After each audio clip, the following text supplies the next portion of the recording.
எல்லாருக்கும் வணக்கங்க. இன்னைக்கு நாம என்ன ஜியோ பொலிட்டிக்கல் தகவல் பார்க்க போறோம்னா, ஆகஸ்ட் 7 2026 அன்னைக்கு மெக்காவில் வச்சு சவுதி அரேபியாவும் பாகிஸ்தானும் அதுக்கப்புறம் துருக்கியும் சேர்த்துக்குங்க. இந்த 3 நாடுகளும் ஒன்னா சேர்ந்து ஒரு டிஃபென்ஸ் அக்ரிமெண்ட் போட்டிருக்காங்க ஃப்ரெண்ட்ஸ்.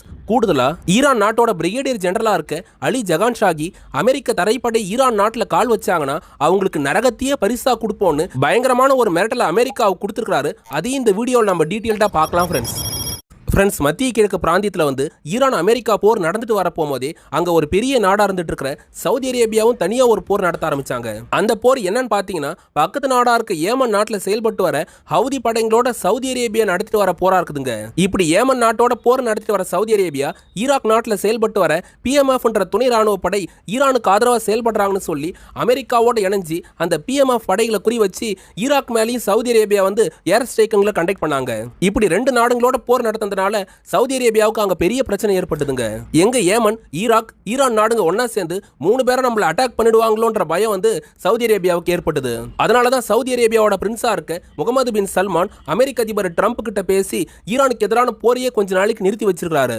என்னதான் சவுதி அரேபியா கேட்டாலும் அமெரிக்காவுக்கு அவங்களோட வெப்பன் ஸ்டாக் ஃபைல்ல மிசைல்ஸுங்களோட அளவு கம்மியா இருக்குதுங்க. அதனால உற்பத்தி பண்ண வேண்டிய தேவை அமெரிக்காவுக்கு ஏற்பட்டிருக்கிறதுனால தற்சமயம் ஈரானுக்கு எதிரான போரை கொஞ்ச நாளைக்கு ட்ரம்ப் நிறுத்தி வச்சிருக்கிறதா சர்வதேச ஊடகமா இருக்கிற ராய்டர்ஸும் செய்தி வெளியிட்டிருக்காங்க.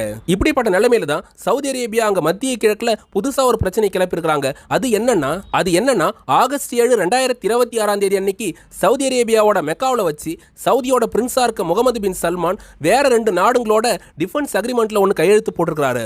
அந்த 2 நாடு எதுனா வல்லரசுங்களா இருக்கிற அமெரிக்காவோ ரஷ்யாவோ கிடையாது. அதுக்கு பதிலா துருக்கின்ற ஒரு நாட்டையும் பாகிஸ்தானையும் இணைச்சுதான் சவுதி அரேபியா இந்த டிஃபென்ஸ் அக்ரிமெண்ட்டை போட்டிருக்காங்க.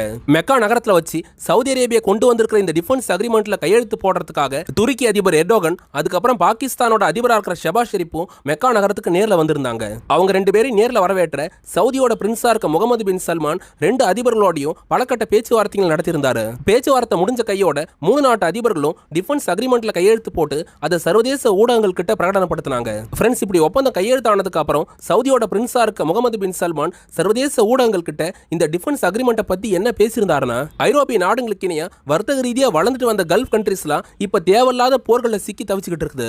இப்படி கல்ஃப் கண்ட்ரீஸ் அமைதி இழந்திருக்கக்கூடிய நிலைமையில சவுதி அரேபியாவோட பாதுகாப்பு தான் எங்களுக்கு முக்கியம். அதை முன் வச்சுதான் சவுதி அரேபியாவோட பாதுகாப்பை பல மடங்கு அதிகரிக்கிற விதமா இப்ப புதுசா ஒரு டிஃபென்ஸ் அக்ரிமெண்ட் நாங்க கொண்டு வந்திருக்கிறோம். சவுதி அரேபியா கொண்டு வர இந்த டிஃபென்ஸ் அக்ரிமெண்ட் சவுதி அரேபியாவுக்கு மட்டும் இல்லாம துருக்கி, பாகிஸ்தான் நாடுகளுக்கும் பாதுகாப்பு கொடுக்க போகுது. இந்த டிஃபென்ஸ் அக்ரிமெண்ட் பிரகாரம் கல்ஃப் கண்ட்ரீஸ்க்கான ஒரு நேட்டோ கூட்டமைப்பு மாதிரி தான் இந்த டிஃபென்ஸ் அக்ரிமெண்ட் நாங்க பில் பண்றோம். அந்த காரணத்தினால எங்க 3 நாடுகள்ல ஏதாவது ஒரு நாடு மேல எதிரி நாடுங்க தாக்குதல் நடத்துற பட்சத்துல மற்ற 2 நாடுகளும் ஒன்னா சேர்ந்து படைகளை பயன்படுத்தி சம்பந்தப்பட்ட நாடுகளுக்கு எதிராக நாங்க போர் நடத்துவோம்னு சவுதியோட பிரின்ஸா இருக்க முகமது பின் சல்மான் சொல்லியிருக்காருங்க. கடைசியா சவுதி அரேபியா தரப்புல இந்த டிஃபென்ஸ் அக்ரிமெண்ட்டை பத்தி என்ன சொல்லப்பட்டதுன்னா, இது வெறும் டிஃபென்ஸ் அக்ரிமெண்ட்டை மட்டும் நாங்க கொண்டு வரல, இதையும் தாண்டி 3 நாடுகளோட டிப்ளமேட்டிக் அதுக்கப்புறம் ட்ரேட் அக்ரிமெண்ட்டையும் நாங்க டெவலப் பண்ண போறோம். டிஃபென்ஸ் அக்ரிமெண்ட் மூலமா மட்டும் இல்லாம வர்த்தக ரீதியா நாங்க 3 நாடுகளும் பலமான மட்டும்தான் எதிரி நாடுகளை எங்களால சமாளிக்க முடியும்ன்றதுனால தான் நாங்க வர்த்தக ரீதியாவும் பலமாக போறோம், அதுக்கப்புறம் பாதுகாப்பு ரீதியாக இணைஞ்சு செயல்பட போறோம்னு சவுதி அரேபியா தரப்புல சொல்லப்பட்டிருக்குதுங்க.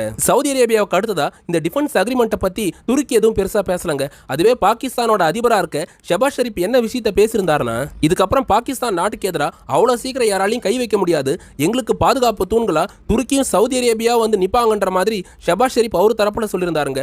அவர் மறைமுகமா என்ன குறிப்பிடுறாருன்னா, இந்தியா எங்களை தாக்க வந்தா எங்களுக்கு பாதுகாப்பா சவுதி அரேபியாவும் துருக்கியும் நிப்பாங்க, அவங்களோட படைகளை எங்களை பாதுகாக்குன்ற மாதிரி மறைமுகமா ஒரு பொடி வச்சு அவர் பேசியிருந்தாரு. ஆனா இந்த டிஃபென்ஸ் அக்ரிமெண்ட் துருக்கி சவுதி அரேபியாவுக்கு வேணா ஆக்ட் ஆகலாங்க, ஆனா பாகிஸ்தானுக்கு ஆக்ட் ஆகாதுன்றதுக்கு முன்னவே ஒரு உதாரணம் ஏற்பட்டிருக்குது. அது என்னன்னா, 2025 சவுதி அரேபியாவும் பாகிஸ்தானும் ஒரு டிஃபென்ஸ் அக்ரிமெண்ட் போட்டிருந்தாங்க. அதுவுமே கல்ஃப் நேட்டோன்ற அடைமொழியோட தான் கொடுக்கப்பட்டிருந்தது.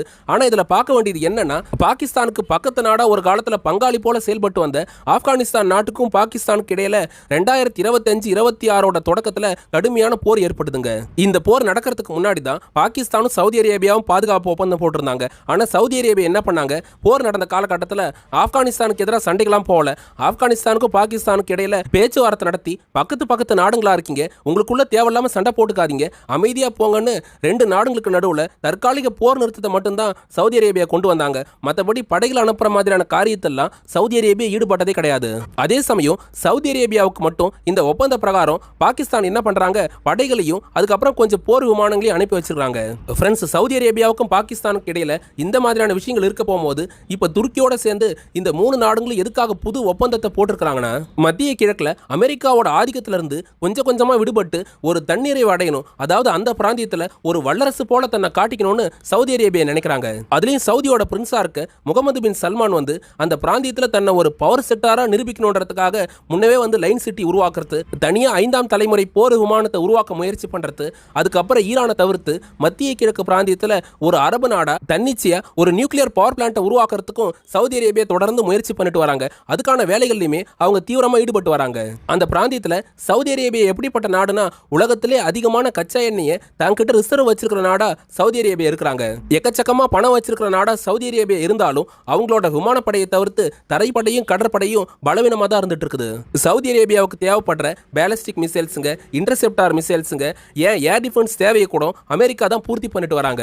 ஒட்டுமொத்தமா சவுதி அரேபியா தன்னோட ராணுவ தேவையை தீர்த்துக்கிறதுக்கு அமெரிக்காவை தான் நம்பி வாழ்ந்துட்டு இருக்காங்க. அங்க சவுதி அரேபியா இப்படி இருக்காங்கன்னா, துருக்கி எடுத்துக்கிட்டீங்கன்னா துருக்கி ஒரு நேட்டோ கண்ட்ரிங்க. என்னதான் துருக்கி ஒரு நேட்டோ கண்ட்ரியா இருந்தாலும் ரஷ்யன் ஃபெடரேஷனோட அவங்க ஒரு நல்ல டிப்ளமேட்டிக் ரிலேஷன்ஷிப்பை வச்சிருக்காங்க. அதனால தான் உக்ரைன் ரஷ்யாவுக்கான போர் நிறுத்த பேச்சுவார்த்தைகளும் சில பேச்சுவார்த்தைகள் துருக்கியில வச்சு நடத்தப்பட்டிருக்குதுங்க. இப்படிப்பட்ட துருக்கி கிட்ட சவுதி அரேபியா அளவுக்கு பணம் இல்லைனாலும் வேற ஒரு விஷயம் அவங்க கிட்ட அதிகமா இருக்குது. அது என்னன்னா, அந்த பிராந்தியத்துல அதிகமா ஆயுத தயாரிப்புல ஈடுபடுற நாடா துருக்கி தாங்க இருக்காங்க.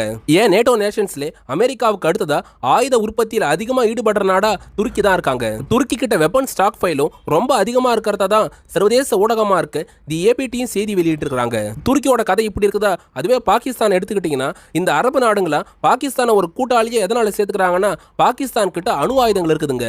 இப்போதைக்கு வேர்ல்டுல இஸ்லாமிக் கோஆபரேஷன் கண்ட்ரிஸா ஒரு 57 நாடுங்க உறுப்பினரா இருக்காங்க.